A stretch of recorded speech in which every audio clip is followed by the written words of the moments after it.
Martin Delany.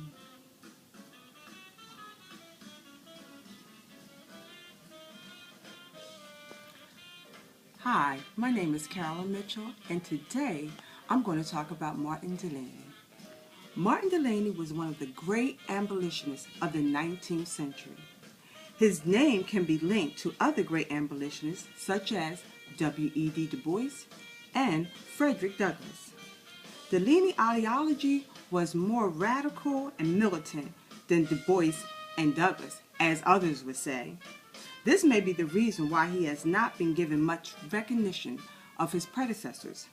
However, Martin Delany's accomplishments can speak volume for itself. His accomplishments are a political activist, a journalist, a physician, a writer, and a Civil War warrior. Martin Delany was born May 6, 1812, in Charlestown, West Virginia, to Samuel and Patty Delany.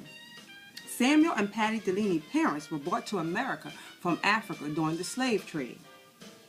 Samuel and Delany always told their children about the grandparents on the great African land that they came from. They always told them that their family was royalty. Although Samuel Delany was born into slavery, his wife Patty was a free woman. Patty, being a free woman, also made Martin and his sister free from slavery. Although it was always illegal for the South for the children to learn how to read, Patty Delany was determined to teach her children how to read and write. Her children became so good at reading and writing that they decided that they was going to write some papers for their community in order to travel as they were being a slave. This was illegal because these was traveling papers for them to go back and forth. Once slave owners found out, Patty had to take her children and they moved to Pennsylvania. Later, Samuel would buy or purchase his freedom, and he would join them. As Delany got older, Delany moved to Pittsburgh. Delany, he also went to Jefferson College, and when he went to Jefferson College, he learned Latin and he learned Greek. He also met his wife Catherine, and they had 11 children. All 11 children had great names from Africa. This is what Delany has been instilled in him, and he wanted to make sure that his children carried on great names.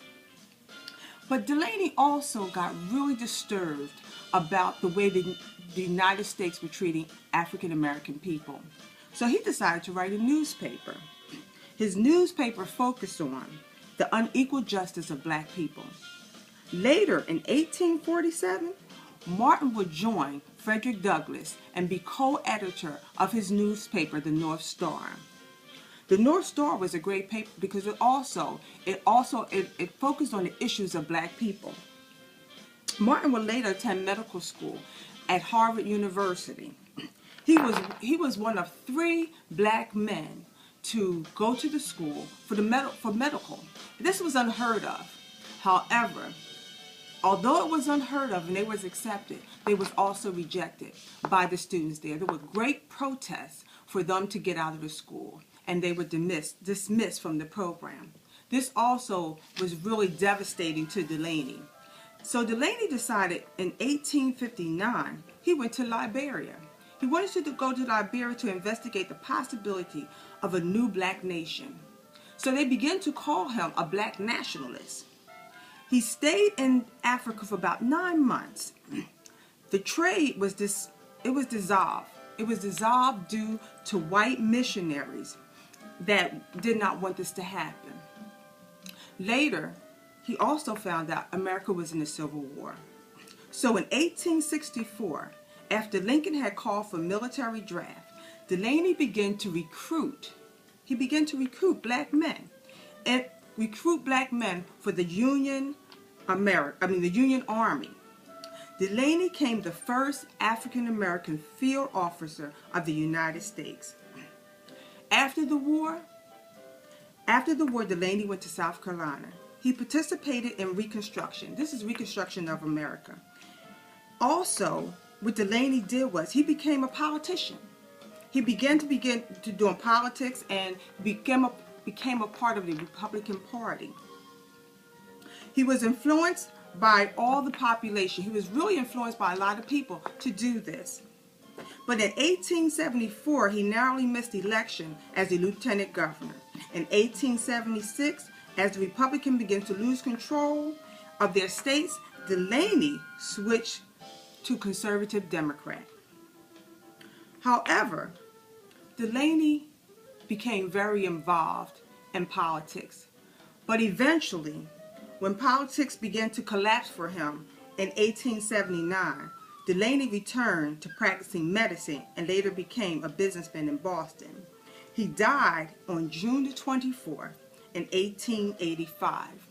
However, as you can see, Delany is a great man.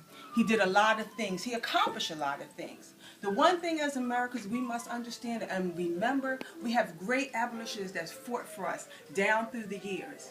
And today we can see that if we fight and we stick together and we also move as a nation and as a country, whether you're black, you're white, we can do great things. We have accomplished that today with President Obama, re-elected President Obama. He could not be here without these great people that have fought before him, such as W.E.B. Du Bois and Frederick Douglass, but also Martin Delany. The Martin Delany played a big role in our American history. Thank you.